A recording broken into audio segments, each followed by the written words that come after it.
Assalamualaikum warahmatullahi wabarakatuh. Alhamdulillah wassalatu wassalamu ala Rasulillah wa ala alihi washabihi wa mawalah. Ikhwani fillah rahmatullahi alaikum, peserta kuliah usul fikih yang berbahagia. Mari kita mulai kuliah kita dengan membaca basmalah bersama-sama. Bismillahirrahmanirrahim. Pertemuan kali ini kita akan membahas al-ahkam asy-syar'iyyah, hukum-hukum syarak.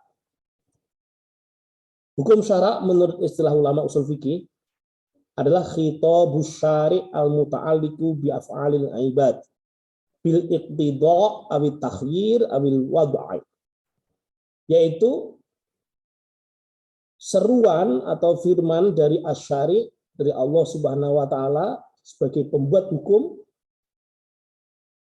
yang terkait dengan perbuatan-perbuatan hamba, baik berupa tuntutan, pemberian pilihan, atau penetapan sesuatu sebagai pengatur hukum. Bil iqtida' berupa tuntutan, awit takhyir berupa pilihan, awil wad'i atau sebagai penetapan. Macam-macam hukum syara ada dua. Pertama, hukum taklifi, yaitu hukum yang mengatur perbuatan manusia dengan tuntutan, tolab, dan pemberian pilihan atau takhir. Dan hukum wad'i, yaitu hukum-hukum untuk mengatur hukum taklifi. Perbedaan antara hukum taklifi dan hukum wad'i, kalau hukum taklifi itu hukum yang langsung mengatur perbuatan manusia. Contoh, sholat hukumnya wajib. Sementara kalau hukum wad'i, hukum yang mengatur perbuatan manusia tetapi tidak langsung. Di antaranya misalnya syarat sahnya sholat adalah wudhu. Syarat sahnya sholat. Sholat wajib itu hukum taklifi. Tapi kewajiban sholat bisa sah kalau dengan wudhu, dengan syarat yang dipenuhi, yaitu wudhu. Maka syarat itu menjadi hukum wad'i. Hukum taklifi di bawah kuasa mukallaf. Misalnya wajibnya wudhu sebagai syarat sahnya sholat. Seorang mukallaf, seorang manusia yang terkena beban hukum, dia harus melakukan aktivitas wudhu dulu untuk bisa sholat agar sholatnya sah.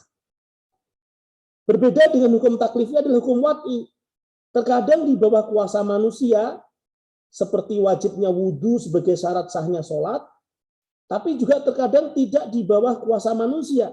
Misal tergelincirnya matahari menjadi sebab tibanya waktu sholat zuhur. Siapa yang bisa menggerakkan matahari? Manusia tidak kuasa atas itu. Sehingga dalam hukum wad'i ada yang di bawah kuasa manusia, ada yang tidak di bawah kuasa manusia. 3 rukun hukum syara' yaitu ada al-hakim. Siapa yang berhak membuat hukum? Apakah Allah Subhanahu wa taala ataukah manusia? Tentu Allah Subhanahu wa taala. Al-mahkum alaih, yaitu membahas siapa yang menjadi objek hukum.